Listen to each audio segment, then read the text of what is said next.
بسم اللہ الرحمن الرحیم۔ عنوان: برکت والا دودھ۔ مقداد بن اسود اللہ کے رسول صلی اللہ علیہ وسلم کے مشہور صحابی تھے۔ اللہ کے رسول صلی اللہ علیہ وسلم کی چچا زاد بہن زبیر بنت زبیر بن عبد المطلب کے شوہر تھے۔ ان کے بارے میں اتنا ہی جان لینا کافی ہے کہ بدر کے روز مسلمانوں کے پاس صرف 2 گھوڑے تھے۔ ایک گھوڑا سیدنا زبیر بن عوام رضی اللہ عنہ کا تھا اور دوسرا گھوڑا سیدنا مقداد بن اسود رضی اللہ عنہ کا تھا۔ ان کے بارے میں یہ جاننے کے بعد آئیے میں آپ کو ایک بہت ہی خوبصورت واقعہ سناتی ہوں۔ یہ واقعہ سیدنا مقداد خود ہی بیان فرما رہے ہیں۔ ایک دفعہ کا ذکر ہے کہ میں اپنے 2 ساتھیوں کے ہمراہ کسی سفر سے واپس مدینہ طیبہ پہنچا۔ ہم سب بھوک، پیاس اور تھکن کا شکار تھے۔ ہمارے پاس کھانے کے لیے کچھ بھی نہیں تھا۔ ہم نے مختلف صحابہ کو اپنی ضیافت کی طرف توجہ دلائی، مگر کسی نے بھی حامی نہیں بھری۔ چنانچہ ہم اللہ کے رسول صلی اللہ علیہ وسلم کے پاس جا پہنچے اور اپنی حالت بیان کی۔ آپ صلی اللہ علیہ وسلم ہمیں لے کر اپنے گھر کی طرف چل دیے اور ہمیں 4 بکریاں عنایت فرمائیں اور ارشاد فرمایا، مقداد یہ بکریاں لے جاؤ اور ان کا دودھ دھو کر اسے 4 حصوں میں تقسیم کر لیا کرنا۔ 3 حصے تم تینوں کے ہوں گے اور 1 حصہ میرے لیے رکھ لیا کرنا۔ میں آپ صلی اللہ علیہ وسلم کی ہدایت کے مطابق ہر روز آپ کا حصہ علیحدہ کر دیتا، اپنے ساتھیوں کو ان کے حصے کا دودھ دے کر اپنے حصے کا دودھ پی لیتا۔ ایک دن ایسا ہوا کہ میں نے رات کے وقت اپنے حصے کا دودھ پیا، میرے دونوں ساتھیوں نے بھی اپنے حصے کا دودھ پیا۔ اللہ کے رسول صلی اللہ علیہ وسلم کا حصہ میں نے ایک برتن میں رکھ کر اسے ڈھانپ دیا کہ جب آپ صلی اللہ علیہ وسلم تشریف لائیں گے تو اسے نوش فرما لیں گے۔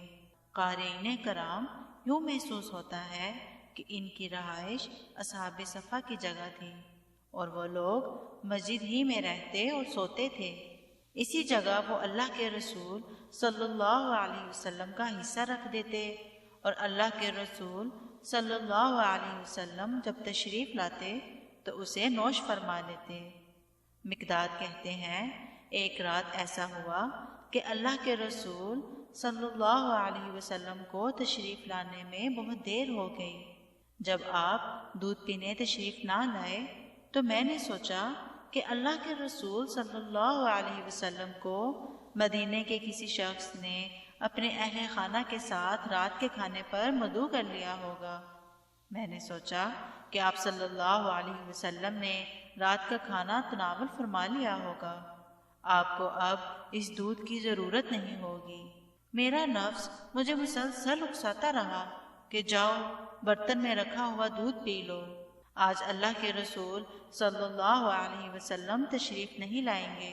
اور پھر میں نے اپنے دل کی بات مان لی۔ ذرا فاصلے پر اللہ کے رسول صلی اللہ علیہ وسلم کے حصے کا دودھ رکھا ہوا تھا۔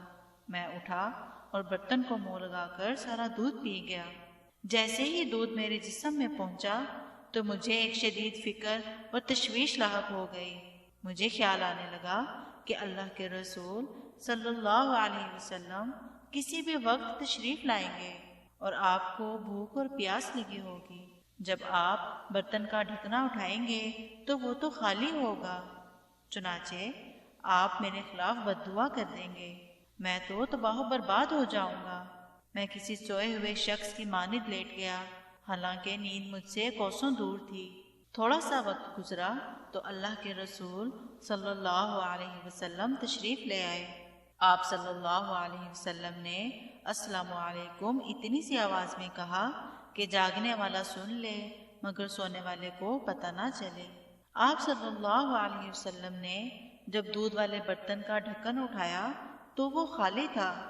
قارئین کرام، اپنے قائد، اپنے رہبر، رہنما رسول اللہ صلی اللہ علیہ وسلم کے اعلیٰ اخلاق کو ملاحظہ کریں کہ آپ نے کسی ناراضگی کا اظہار نہیں فرمایا اور نہ ہی کسی کو بددعا دی، بلکہ حدیث پاک کے الفاظ ملاحظہ فرمائیں۔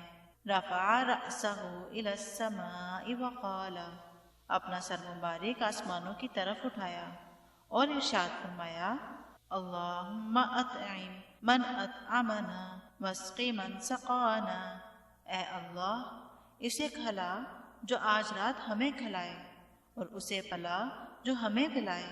مقداد کہتے ہیں میں اللہ کے رسول صلی اللہ علیہ وسلم کی اس دعا کو سن رہا تھا۔ سبحان اللہ، کہا میرا یہ خیال کہ اللہ کے رسول صلی اللہ علیہ وسلم میرے لیے بددعا کریں گے، اور کہاں یہ صورتحال کہ اللہ کے رسول صلی اللہ علیہ وسلم اس شخص کے لیے دعا فرما رہے ہیں جو آپ کو آج کچھ کھلائے پلائے۔ مقداد نے آپ صلی اللہ علیہ وسلم کی دعا کا مستحق بننے کے لیے اس وقت کو غنیمت جانا۔ وہ بستر سے اٹھے، فوراً چھری پکڑی اور بکریوں کی طرف بڑھے تاکہ ان میں سے ایک کو ذبح کر کے اللہ کے رسول صلی اللہ علیہ وسلم کو اس کا گوشت کھلائیں۔ مقداد کہتے ہیں میں بکریوں کو ٹٹول رہا تھا، انہیں دیکھ رہا تھا کہ کون سی بکری زیادہ صحت مند ہے جسے اللہ کے رسول صلی اللہ علیہ وسلم کے لیے ذبح کیا جائے۔ اچانک میرا ہاتھ بکری کے تھن کو لگا تو میں نے دیکھا کہ رسول اللہ صلی اللہ علیہ وسلم کی موجودگی کی برکت سے اس میں بھرپور دودھ اترا ہوا تھا۔ پھر میں نے دوسری بکریوں کو ٹٹولا تو ان کے تھنوں میں بھی دودھ اترا ہوا تھا۔ میں نے ان کو ذبح کرنے کا ارادہ ترک کر دیا۔ فرماتے ہیں میں نے برتن میں دودھ دوہا، برتن بھر گیا۔ اب میں مسکراتا ہوا اللہ کے رسول صلی اللہ علیہ وسلم کی خدمت میں حاضر ہوا۔ جب میں نے خدمت نبوی میں دودھ پیش کر دیا تو مجھے اتنی ہنسی آئی کہ ہنستے ہنستے پیٹھ کے بل گر گیا۔ آپ صلی اللہ علیہ وسلم نے میری طرف دیکھا اور ارشاد فرمایا، کیا بات ہے مقداد، ماجرا کیا ہے؟ میں نے عرض کی، اے اللہ کے رسول صلی اللہ علیہ وسلم، آپ دودھ نوش فرما لیں، پھر میں آپ کو بتاؤں گا۔ اللہ کے رسول صلی اللہ علیہ وسلم نے اللہ کا نام لیا اور دودھ پی لیا، پھر برتن میری طرف بڑھاتے ہوئے فرمایا، مقداد تم بھی پیو۔